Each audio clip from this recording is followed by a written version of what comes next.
جناب محسنین عزیز، به ادامه لکچر روز گذشته امروز موضوع بحث در ارتباط به مرض شکر دیابتیس میلیتوس طوری که ما گفته بودم یک مبحث بسیار وسیع است.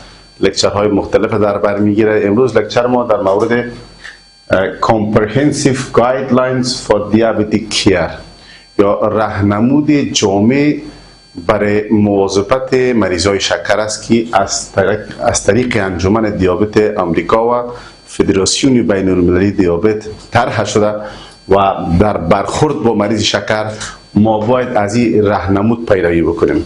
ما قبل از این راهنمود مریض شکر که مراجعه میکنه Goals of Treatment یا هدف تداوی شکر چی است؟ مریض شکر ما میخوایم تداوی بکنیم، چند هدف در قبال ما داریم. یکی از اهداف تداوی مریضای شکر که ما او را تداوی میکنیم کنترل of hyperglycemia هست. وقتی مراجعه میکنه دوا توصیه میکنیم، رژیم غذایی، فعالیت‌های فیزیکی تا ما هایپرگلیسمیا و اعراض مربوط به هایپرگلیسمیا، پولیوری، پولیفاجی، پولیدیپسیا را ما بهبود ببخشیم. دومین هدف تداوی در نزد مریضای شکر پریونشن اختلاطات میکروواسکولار و ماکروواسکولار است. اختلاطات میکروواسکولار and macrovascular complication است، چون اکثرا موربیدیتی ریت و مورتالیتی ریت شکر مربوط به اختلاطاتش میشه. این هم هدف بسیار عمده است. تنها تداوی متمرکز با کنترل شکر نشود. شما که مریض تداوی میکنید پولیوری، پولیفاجی، پولیدیپسیای مریض با پایین آوردن قند خون از 200 پایین خوب میشه، اما تنها تداوی دیابت این امر در بر نمیگیرد. تداوی دیابت طبق راهنمود وسیع‌تر از آن چیز است که ما فکر میکنیم. وقایه از اختلاطات میکروواسکولار، ماکروواسکولار هم در بر میگیرد. و بالاخره سومین تداوی، هدف تداوی در نزد مریضای شکر عبارت است تهیه یک محیط زندگی مطلوب یا لایف استایل منیجمنت است که طور ما محیط تداوی را در نظر بگیریم از نظر رژیم و دوا که زندگی مطلوب به مریض تامین کرده بتوانیم. پس این سه هدف در نزد مریضای شکر تطبیق میشه. به خاطر اعمال این اهداف و به خاطر پیاده نمودن راهنمود جامع به مریضای شکر اکثرا تیم ورکینگ کار است. و مریض یک شکر تیم ورکینگ کار است، کار یک نفر نیست. تیم ورکینگ در نظر گرفته میشه، مشارکت تمام اعضای که در رشته های مختلف طبی است. مثلا ممکن است برای تداوی مریض شکر به یک متخصص داخله نیازمند باشه، ممکن است به متخصص اندوکراین یا پرایمری کیر فیزیشن، اندوکراینولوژیست، دیابتولوژیست، نوتریشنیست و سایکیاتریست نیاز باشه. تمامی تیم با هم دیگه یک جا کار میکنن به شکل مشارکت تا مریض شکر زیر مراقبت بگیره. گاهی وقت اتفاق میفته اگر کدام اختلاط به مریض رخ داد ما از متخصصین سایر رشته هم کمک میخوایم. ممکن است ما با یک نفرولوژیست مشوره بکنیم، با یک آفتالمولوژیست متخصص چشم یا کاردیولوژیست، و ممکن است متخصص کاردیاک سرجن، واسکولار سرجن، پودیاتریست متخصص شست پا یا ارتوپدیست که تنها درباره مراقبت از پاهای دیابتیک تخصص داره به او نیازمند است. در تیم ورکینگ که متخصصین مختلفه در این شامل است و مشارکت میکنند، در مرکز این کار خود مریض قرار داره. باید به هر شکلی که از دکتر معالج مریض متقاعد بسازه تا که به این تداوی شریک شود، خودش علاقمند شود. مریض باید قناعت داده شود که خود عضوی تیم فکر کنه، نه این فکر کنه که یک فرد مورد مراقبت تا که تشویق نشود، افهام و تفهیم برش نشود آماده به تداوی نیست و ممکن است این راهنمود به شکست مواجه یا تداوی به شکست مواجه شود. خب حالا این راهنمود برای شما تشریح میکنم که راهنمود مریضای شکر کدام نکات و کدام پوینت های کلینیکی را در بر میگیره، ایره براتان دانه دانه تشریح میکنم که در راهنمود جامع بالاتر از چیزی است که ما تنها کنترل شکر را به عهده داشته باشیم. یکی از اهداف راهنمود کنترل اف گلایسیمیا با اساس خود مریض است. یک از اهداف این تداوی کنترل هایپرگلایسمی است. باید شکر مریض کنترل کنیم به حد مطلوب. شکر چی حد نگاه کنیم؟ شکر حد مطلوبی که نگاه میشه بین 80 تا 130 میلی گرم فی دیسیلیتر فاستینگش است و رندم بلد شوگر نباید از 180 میلی گرم فیصد یا فی دیسیلیتر بالا بره. این حد مطلوب است. تداوی باید طوری صورت بگیره که نباید مریض در خطر هایپوگلیسمی داخل شود. گرچند اصطلاحاتی که در گذشته استفاده میشد و امروز هم استفاده میشه به نام strict control of diabetes یا که انسولین تراپی برای مریضای شکر متداوی باید صورت بگیره، ولی تا حد صورت بگیره که نباید به مریض خطر هایپوگلیسمی پیش بیاید که چندین بار مریض هر وقتی که میخواد تداوی شود تداوی ترکیبیش انسولین جمع رژیم غذایی شدید جمع فعالیت‌های فیزیکی شدید و مریض مواجه با هایپوگلیسمی های متکرر میشه، هایپوگلیسمی های جدی ممکن مریض به خطر جدی مواجه بشه. پس باید بین این قدر نگه داشته شود که کنترل گلایسمی هم به اساس هر فرق میکنه، نظر به حالت صحیحیش است، نظر به کوموربید کاندیشن است. ممکن مریض لیور سیروز داشته باشه، تکلیف قلبی داشته باشه، کاردیاک بایپاس پیش صورت گرفته باشه، یا آفات کلیوی داشته باشه، سالمند است، پیر و ناتوان و نظر به این ما شکر کنترل میکنه.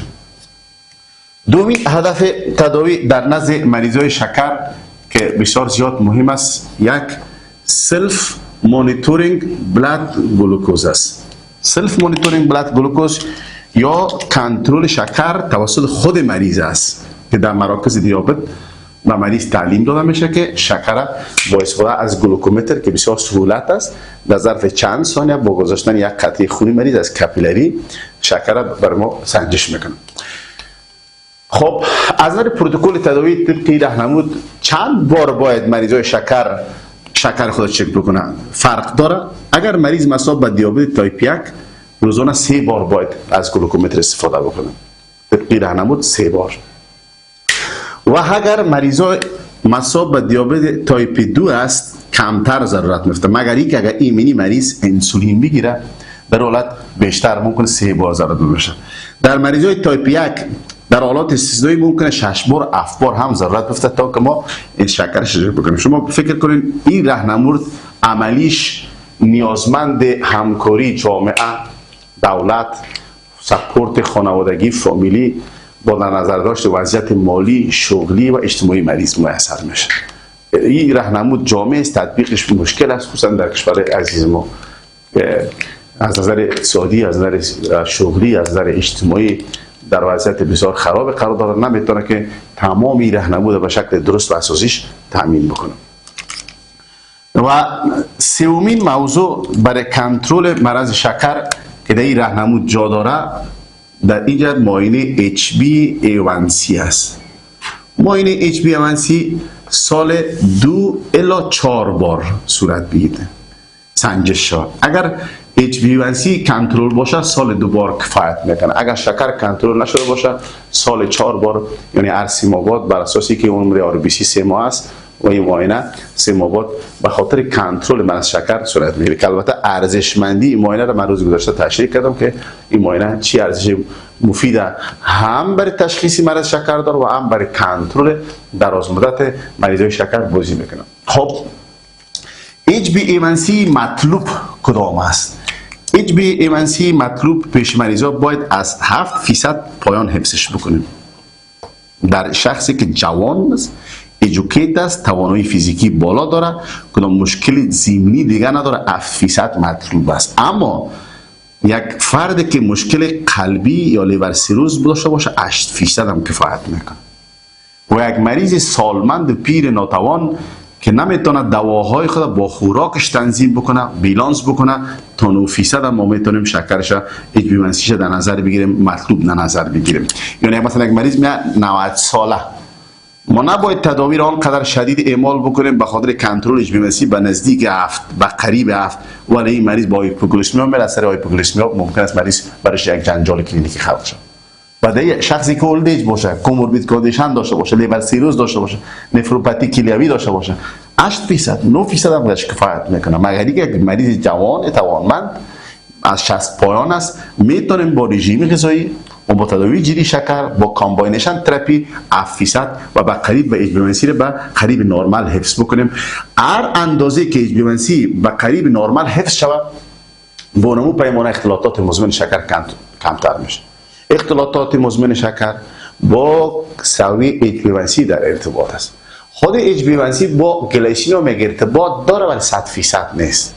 مثلا گلایسمی 126 HbA1c 7. همین ترتیب HbA1c 8 گلایسمی 154. پیش میریم. ارقام اصل در لیست است شما در وبسایت میتونید جستجو بکنید ولی کدام ارتباط کلینیکی رابطه مستقیم افاده نمیکنه که ما مریض شکر بگوییم FPS 100 چرا HbA1c هست 10. ارتباط نداره چون HbA1c یک موضوع جدا و جداگانه را برای ما افاده میکنه. دیگر موضوعی که بسیار مهم است در تداوی مریضای شکر لایف استایل منیجمنت است یا تنظیم شیوه زندگی در نزد مریض ها. به این منظور چند نکته در نظر گرفته میشه. 1. Education and support. حمایه و تعلیم. 2. Medical Nutrition Therapy یا در گذشته به نام دایت یا رژیم غذایی. 3. Exercise. 4. سایکوتراپی بگویم یا سایکاتریک کانسالتیشن. هر کدامش برای شما تفسیر میکنیم. ایژوکیشنی که مریضای شکر باید ما تعلیم بدیم از بسیاری از موارد و نکته هایی که در ارتباط به مریض شکر است و مهم به مریض شمرده میشه. معمولا آموزش از طریق یک فردی که توسط انجمن دیابت امریکا تعلیم داده شده و سرتیفیکیت داره یا یک کارکن صحی که تعلیم دیده است و توسط یک دکتر مجرب برای مریضا آموزش داده میشه. نکات آموزش کدام نکته است؟ مثلا مریض شکر توانایی سلف مانیتورینگ داشته باشه، یعنی خودش بتونه از گلوکومتر استفاده بکنه، اینو یاد برش بدیم. خودش بتونه کیتون بودیش در ادرار چک بکنه، ادرارش در گلوکوز در ادرار چک کرده بتونه تا از کنترل شکر خودآگاهی داشته باشه. و همچنین در موردی که چی وقت انسولین زیاد بکنه، اعراض هایپوگلیسمیا چی است، اعراض هایپرگلیسمیا چی است، در حالاتی که یک مریضی پیشش آید میشه چطور بتونه انسولینش سویش زیاد بکنه، زرق انسولین چطور صورت میگیره، در کدام نکات زرق صورت میگیره، عوارض جانبی زرق و کنترل اختلالات هایپرتنشن، لیپید پروفایلش، تمام موضوعات است که باید به مریض آموزش داده شود. و همچنان طور که بیشتر من گفتم سپورت نیاز است، حمایه خانوادگی فردی و حمایه اجتماع که بی‌میسیحی داشته باشه، چون تمام این مسائل مربوط به وضعیت مالی مریض میشه. این موضوع بسیار زیاد مهم است. آمدیم سر دایت یا مدیکال نوتریشنال تراپی. این موضوع کدام موضوع است؟ این موضوع است که رژیم غذایی به مریضان توصیه میشه. هدف از رژیم غذایی چی است؟ منظور رژیم غذایی در مریضان که مصاب به مرض شکر است. اول یک در افرادی که مصاب به پریدیابت است، یعنی در پریدیابتیک ها که هنوز داخل شکر نشده از نظر رنج شکر در حالت مرزی قرار دارن، وقتی رژیم توصیه میکنیم وقایع میکنیم پریدیابتیک و دیابت نمیرن. یکی از هدف رژیم غذایی همین است. دوم هدف رژیم غذایی که توصیه میکنیم کنترل گلایسمی است. کنترل گلایسمی دیگه هدف رژیم غذایی است که ما به مریضان توصیه میکنیم. سومین رژیم غذایی که به مریضان تامین میکنیم کنترل اختلالات است، کامپلیکیشن های مرض شکر، افتالموپاتی، نفروپاتی، رتینوپاتی، نیوروپاتی، اما از جمله کامپلیکیشن های شکر است که توسط رژیم غذایی تامین میشه. رژیم غذایی در مورد شکر تایپ 1 و تایپ 2 یکی است، هیچ فرق نداره که کدام رژیم بگیره، تمام اجزای غذایی را شامل میشه، هم پروتئین، هم کربوهیدرات، هم منرال، فایبر، همه موضوعات شامل میشه. در این گذشته رژیم های بسیار زیاد شدید سر مریض اعمال میشد و یک رژیم بسیار سختگیرانه مریض ها رو ناامید و مایوس میساخت و غذا رو صرف نظر میکرد غذای کافی است. ولی امروز تاکید به است که باید مفیدترین غذا را باید به مریض توصیه بکنیم، کافی ترین غذا را به مریض توصیه بکنیم. البته بستگی داره، فرق داره. یک مریض چاق دیابت است، یک مریض لاغر دیابت، یک مریض کنترل شده دیابت است، یک مریض ان کنترل شده دیابت است. هیچ گونه استثنای وجود نداره که ما یک نوع رژیم غذایی حذف بکنیم. اونمو رژیم غذایی مدیترانه‌ای، اونمو رژیم غذایی که به نام داش یاد میکنن، Dietary Approach Stopping Hypertension. یعنی مریض میتونه از مواد قندی استفاده کنه. مواد قندی را به اساس چی استفاده بکنه؟ به اساس یک مقوله است به نام گلایسمیک ایندکس استفاده کنه. گلایسمیک ایندکس چی است؟ گلایسمیک ایندکس چی است؟ یعنی اون مقدار ثابت مواد شیرینی غذایی که بتونه به خورده شوه مریض چه مقدار شکر مریض بلند میبره. با اساس گلایسمیک ایندکس غذاهایی است که های گلایسمیک ایندکس است و غذاهایی است که لو گلایسمیک ایندکس است. مثلا خربوزه های گلایسمیک ایندکس است، ام های گلایسمیک ایندکس، انگور های گلایسمیک ایندکس است. مثلا کاکائو یا خوردن شیرینیجات، حلوای مغزی، کشمش، توت، اینا از جمله غذاهایی است که های گلایسمیک ایندکس است. یا توصیه نمیشه ولی به اساس از مقدارش توصیه میشه به حدی که نتونه شکر بیش از حد بلند بره. باید کالری مریض سنجیده شود، مقدار انسولینش سنجیده شود. در مریضای تایپ 1 باید معادل همدیگر باشه، گرفت کالری و گرفتن انسولین باید معادل همدیگر باشه. پس تمام انواع مواد غذایی است.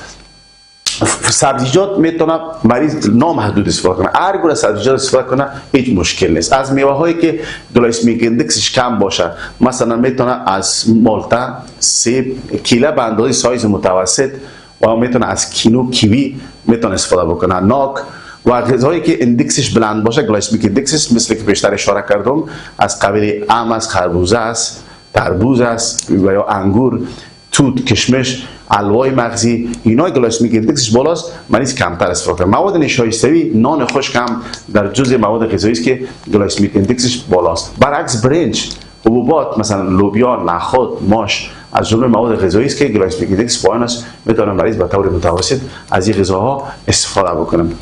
چربی، روغن‌های حیوانی ترجیح داده نمیشه، روغن‌های سچوریت اسید استفاده نمیشه، روغن زیتون، روغن ماهی که حاوی پلی انسچوریتد فتی اسید باشه، بیشتر مثل رژیم مدیترانی است. همچنان نمک هم اشاره صورت نگرفته مگر اینکه مریض هایپرتنشن داشته باشه.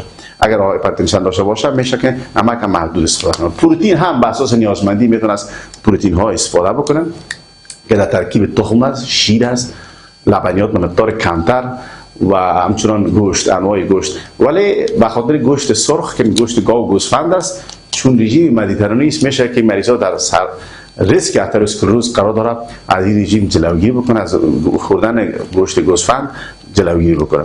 دیگه چیزی که بسیار مهم است، فایبر باید جزء غذایی باشه، هم به خاطر سهولت هضمی است، هم به خاطر ترانزیت امعا و هم به خاطر عدم جذب شحمیات از فایبر بیشتر استفاده میتونن. و از شیرینی کننده های مصنوعی که در بازار وجود داره، در ترکیب این شیرینیجات مصنوعی ساکارین قرار داره. ساکارین شیرینیش 250 الی 300 مرتبه بیشتر از گلوکوز است، ولی اینا جذب نمیشه، جذب اما نمیشه. آتش تشنگی، برای گرسنگی، میل برای شکر که مریض شکر وجود داره رو میتونه مرفوع بسازه. مثلا میتونه در ترکیب با کلچه باشه، بیسکویت باشه، آیس کریم باشه، ساجق باشه، چاکلیت. مریضای شکری جدا از در مارکت و سوپرمارکت ها میتونه مریض از او استفاده بکنه. اما در موردی که آیا ما آنتی اکسیدان ویتامین ای و ای بتیم بخوریم یا خیر، این مسئله هنوز ثابت نشده. به شکل روتین و روزمره برای مریضا آنتی اکسیدان ها توصیه نمیشه. این در مورد رژیم غذایی همین موضوعات است که من به شما یادآوری میکنم. در ارتباط با مریضای تایپ 1 به اساس گلایسمیک ایندکس باید سنجیده شود. رژیم تداعی و رژیم غذایی اونقدر انعطاف پذیر باشه که خود مریض بتونه دست بزنن، یعنی بتونه مقدار انسولین رو بالا ببره و مقدار خوراک هم بالا ببره، یا مقدار خوراک و مواد شیرینی کمتر، انسولین هم کمتر، انعطاف پذیری باید باشه. ولی نه به این معنی که ما مواد غذایی رو بیشتر بدیم انسولین رو بیشتر صرف بکنیم، چون دیگه ممکنه باعث چاقی به مریض شه. ما این گپ نمیخوایم که مریض دیابت تایپ 1 چاق نشه در اثر گرفتن بیش از حد انسولین و در اثر بیش از حد گرفتن مواد غذایی.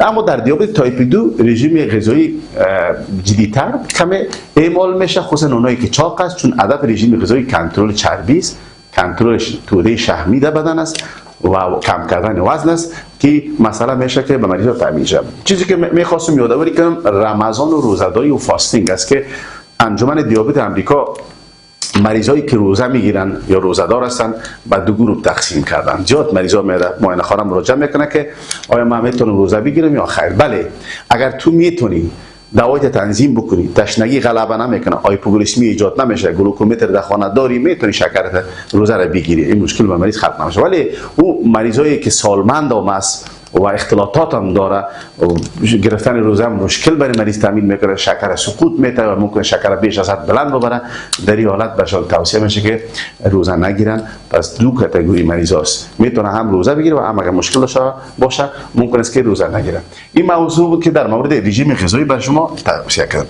حالا آمدیم سر مسئله بسیار مهم، اکسرسایز است یا تمرینات فیزیکی به مریضای شکر. تمرینات فیزیکی یا فیزیکال اکتیویتی بسیار زیاد با ارزش و مفید است. چند فایده داره. یک، برای کنترل شکر بسیار مهم است. دو، برای کنترل هایپرتنشن بسیار زیاد مهم است. عضلات سخت میسازه، قوی میسازه، چون مریض مسئله ویکنس داره، سطح انسولینش پایان است، گلوکاگون بلند است، پروتئولایز پیش مریضای شکر صورت میگیره. به خاطر حفظ توده عضلی باید مریض به شکل مرتب و منظم تمرین بکنه، مقدار شحمش کم بزنه، چاقی را کم بسازه. چی اندازه سپورت باید صورت بگیره؟ انجمن دیابت آمریکا ورزش منظم 150 دقیقه در هفته، طوری که اضافه تر از یک روز فاصله در بین سپورت نباشه. 150 دقیقه از انواع ورزش های ایروبیک میتونه استفاده بکنه. میتونه دوش بکنه نظر به توانایی فیزیکی، ریسمان بازی میتونه، جاگینگ میتونه، بریسک واکینگ کردن میتونه، آب بازی و شنا کردن میتونه. این ورزش های حواسی است که بسیار زیاد مفید است به مریضان. و بالانس اکسرسایز است. مریضایی که مشکل داره دوش کردن نمیتونه، آب بازی کردن نمیتونه، شنا کردن نمیتونه، میتونه از ورزش های تعادلی استفاده کنه. مثلا یک دست خود برای یک مدت در به یک موقعیت بگیره، یا مثلا دست خود به این شکل بگیره، یا پای خود بلند بگیره برای 5 دقیقه یا 30 دقیقه به شکل متناوب، به نام بالانس اکسرسایز یاد میکنم. و یا رزिस्टنت اکسرسایز، مریض میتونه که جیم بره، سینه کشی بکنه، مثلا وزن برداری بکنه، در این حالت به نام رزिस्टنت اکسرسایز یاد میشه.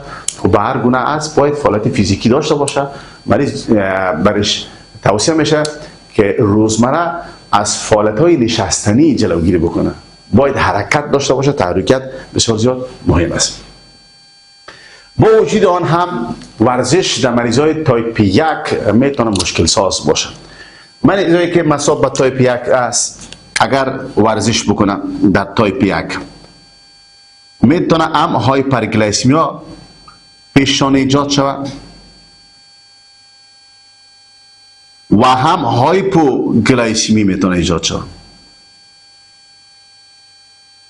نظر به سطح هورمون انسولین گلوکاگون است قبل از ورزش است. مثلا اگر یک مریض مقدار انسولین در داخل دوران خونشان کم است، مقدار انسولین میخواد ورزش بکنه، مریض هم دیابت تایپ 1 است، در جریان ورزش گلوکاگون سطحش بالا میره، اپینفرین و نورپینفرین بالا میره. این حالت باعث میشه که انسولین کمبود وجود داره، نمیتونه گلوکوز به داخل انساج که عضله است انتقال بده. در اثر گلایکوژنولیسیس، در اثر گلوکونیوژنیسیس، بنابر تاثیرات گروت هورمون گلوکاگون سطح گلوکوز بلند میره، هایپرگلیسمی پیش مریضا با وجود میاد، به طرف کیتوز هم میتونه بره. پس باید جلوگیری بکنه. و یا برعکس اگر مریض قبلا انسولین زیاد گرفته، سطح انسولین در خون بالاست، مریض اکسرسایز میکنه، گلوکوز کلش از داخل دوران عضلات میره، مصرف میشه، مریض به خطر هایپوگلیسمی دچار میشه. پس بنابراین در مریضای دیابت تایپ 1 این مشکل باید تنظیم شد، طوری که قبل از ورزش، در جریان ورزش و بعد از ورزش باید شکرشان چک شود. اگر هایپوگلیسمیا داشته باشه ورزش به تاخیر بندازه یا مقدار کالری بیشتر یا انرژی بیشتر استفاده کنه. و اگر هایپرگلیسمیا باشه دوز انسولین میتونه که تنظیم بکنه. در مریضای تایپ 2 خطر هایپوگلیسمیا نیست، کمتر، چون وزنشان زیاد است و حساسیت گلوکاگون انسولین کمتر وجود داره، پس بنابراین خطر هایپوگلیسمیا پیش مریضان کمتر میباشه. کدام موارد مزاد استدواب خاص اکسرسایز وجود نداره.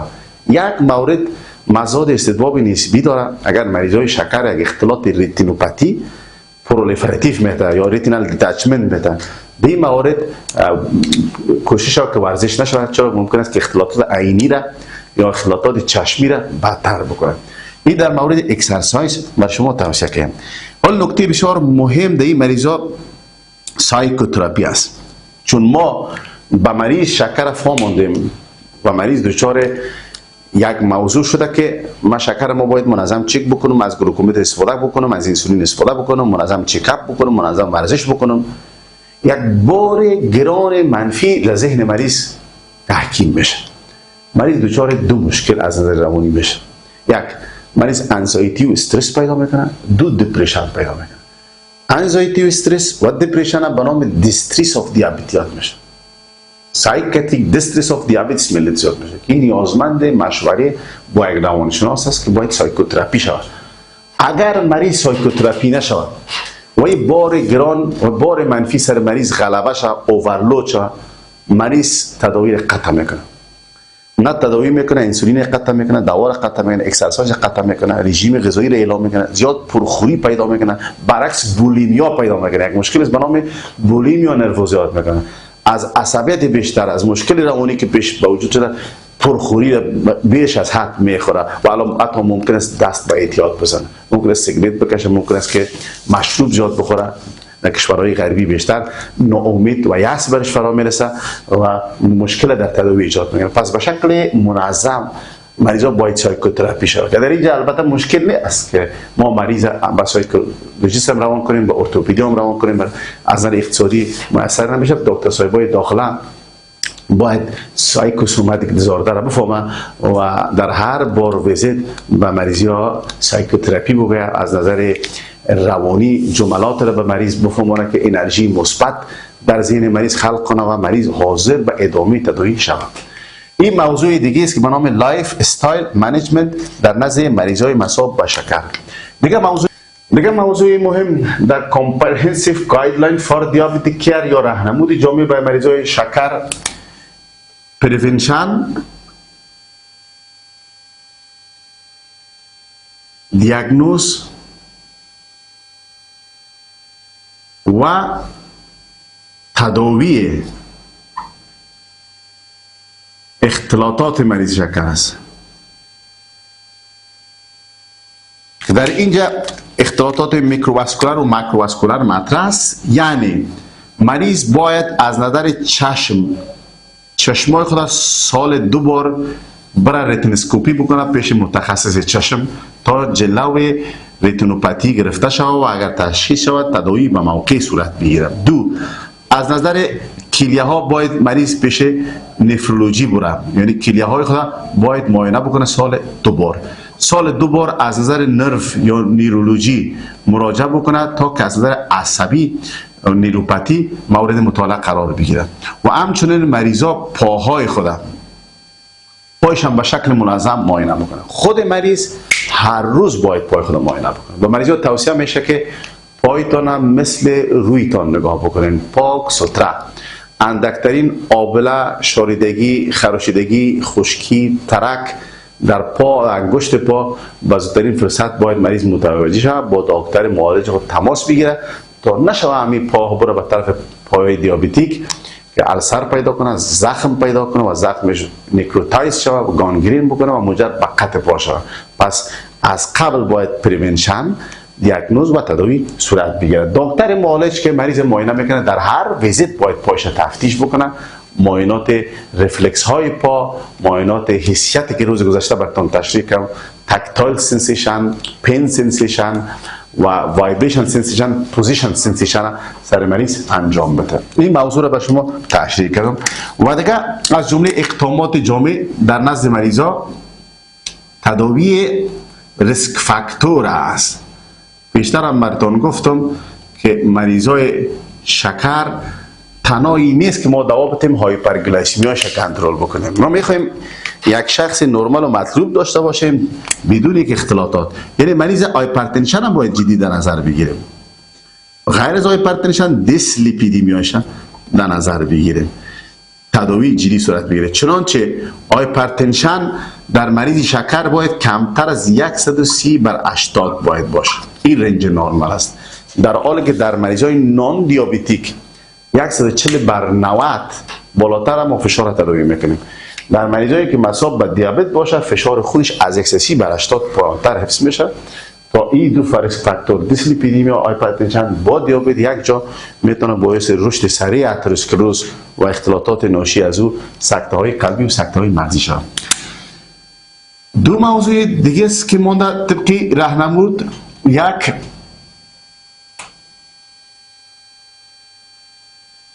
در نظر بگیرین اولین موضوعش واکسینیشن است. مریض دیابت باید واکسین شود. واکسین برای علیه یک هپاتیت بی ویروس، دو در برای هموفیلس انفلوئنزا، سه برای علیه نوموکوک واکسین شود، چون انتانات در نزد این مریضا شدید سیر میکنه و همچنان در صورتی که شیوع کووید باشه برای کووید 19 باید واکسین صورت بگیره. در مریضای دیابتیک نسبت به مریضای نان دیابتیک سیر انتانات بسیار وخیم‌تر است. و آخر توصیه آنتی پلاتلت در نزد مریض است. باید ما یک آنتی پلاتلت در نزد مریض ها توصیه بکنیم تا جلوگیری شود از اختلاطات اتروسکلروز. این موضوع تحت مناقشه است. در مریضایی که سنش بلندتر از 50 است میتونه که مریض از آنتی پلاتلت مثل آسپرین و کلوپیدوگرل استفاده بکنه. میتونه که باعث جلوگیری پروسه اتروسکلروز و اختلاطاتش شود، چون اگر میفهمیم مریضای شکر آخر اختلاطاتش است که به سمت مرگ سوق میته و باعث افزایش موربیدیتی و مورتالیتی میشه. اینی بود راهنمود جامع. شما طوری که میبینید در مریضای شکر تداوی شکر تنها صرف کنترل هایپرگلیسمی نیست، بلکه چیزهای بالاتر از اوست. شامل ریسک فاکتور است، شامل اختلاطات است، شامل واکسینیشن است، آنتی پلاتلت است. چطور باید شکر مریض تعقیب شود. دو موضوع دیگر هم یادآوری میکنیم دکتر صاحبا. یکی آله است که به نام کانتینیوس بلاد مانیتورینگ گلوکوز وجود دارد. با استفاده یک سنسور در نسج تحت جلدی این وسیله به شکل دوامدار گلوکوز مایع بین النسجی را ریکارد میکنه به شکل دوامدار. و در ضمن همزمان برای مریضا انسولین پمپ توصیه میشه.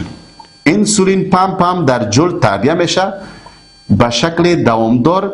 این انسولین میتونه در بدن پمپ بکنه. چه رقم ما معلومات از صفحه مانیتورینگ این وسیله میگیریم که چند است. مثلا شکر مریض میگیم 200 است، 200 در این ماشین میخوانیم.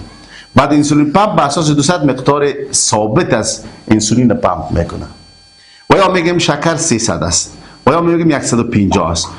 پس ما مجبور هستیم که این دیتا را با این وسیله باید اپلود بکنیم، یعنی بتیم برش. و بعد این وسیله انسولین پمپ که یک پمپ انسولین است در مریضای دیابت تایپ 1 بیشتر در کشورهای اروپایی استفاده میشه، ولی هنوز تجربه نداره. هیچ وقت کانتینیوس بلاد مانیتورینگ گلوکوز جای سلف مانیتورینگ بلاد گلوکوز نمیگیره که ما با استفاده از گلوکومتر استفاده میکنیم، چون تجربه اونقدر وجود نداره. اختلاطات هم داره، بندش میشه، پمپ سبب دیکای میشه. این دو وسیله با هم دیگر ارتباط نداره، کل اوپن است. تو معلومات مجبور هستی برای پمپ بده تا که به اساس روی پمپ مقدار نرمال و ثابت انسولین را تزریق بکنن. حالا وسیله را میسازن در صددش هست که به نام کلوز لوپ یاد میشه که معلومات که این مانیتورینگ میخونه شکرسنجی که بین از چیز میخوانه به شکل وایرلس اتومات به این وسیله ریله شوه و یا اتومات بدون دخل و غرض شما، بدون مداخله شما انسولین به شکل دوامدار پمپ کنه. در این مورد هم استفاده میشه در اروپا که به نام انسولین پمپ یاد میشه و کانتینوس بلاد مانیتورینگ گلوکوز یاد میشه که در مورد اوپن لوپ هم شکلش است که ما نباید دیتا را بتونیم اتومات این وسیله پمپ بتونه این معلومات کانتینوس بلاد گلوکوز و وایرلس اخذ بکنه و به اساس از اون مقدار ثابت انسولین و مریضات تسلیم. این لکچر همینجا ختم است. روز آینده در مورد تداوی مریضای شکر